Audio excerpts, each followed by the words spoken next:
नुंगसिरबे चिलेनाउसिंग ngasi de khoi punna ani ba mi bunna hetpi ganu haiba gi matangda asem go wari makhak punna khangminasi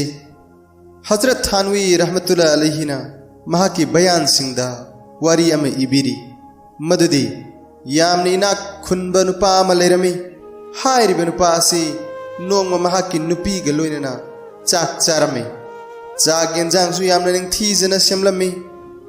maramaduna yamna pamna amasung hauna chanabagi damakta phamlami tanja aduda ani iba nupa ama thongjinda leplare chak charingai matamda ani iba lakpa adu makhoida nungaitaba ma faurami maramaduna makhoina ani iba nupa adubu sei thangduna yamna chopna tanthokirami nungsirbe chilinawsing asigumba mawong asidagi Allah Taala na ikhoibu ngakpi boisano kariguma matamda miyoibagi amal amana Allah ge asabu ehnabagi maram oi tawigum sung matam khara leiraba matungdadi matai manawadu matchana raktre amasung khatna chaina dunata leire mamaidadi talak pibagi thak phawba yorakle maramaduna ina khunba duna mahaki nupibu talak pikhre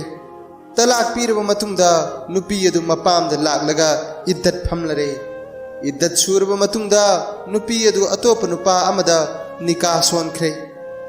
ani suba nikah soliba nupa adusu inak khulami nong manumit ama nupi adu mahaki ani suba mapuroibaga loinana chak chaminarami chak charingai tanja aduda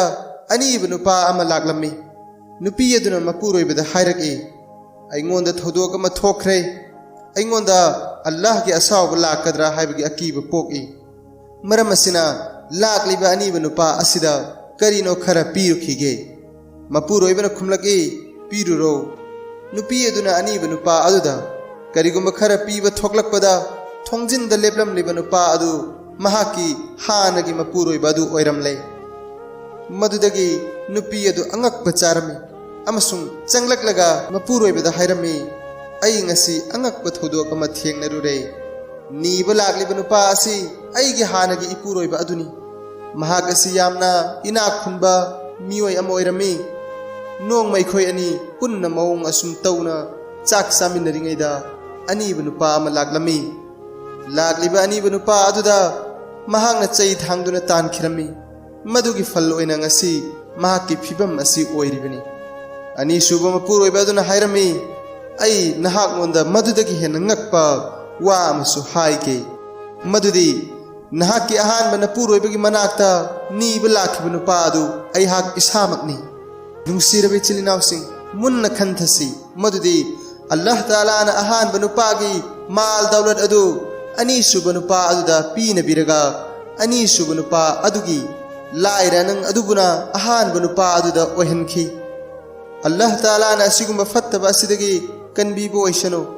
maramaduna ani ba mi singbu chaiba thangbadagi yamna kanna cheksin gadabani karigumba matamda chaiba thangbagi darkar soiragi madugi su ulmana ayaba pibiri adubu chaiba thangbagi thak adu yaudanaba kanna hotnagadabani yariba makai piraga halanki gadabani Allah ki habib nungsib rasul sallallahu alaihi wasallam na masjidagi kanbina ba haizrami e khuda atopada awaba pibadagi kanbina ba haizari hadis asigi ani suba arthan asini nasagi chana badu asuk chabagi hainabini haiduna akakna ba chang thamloidabani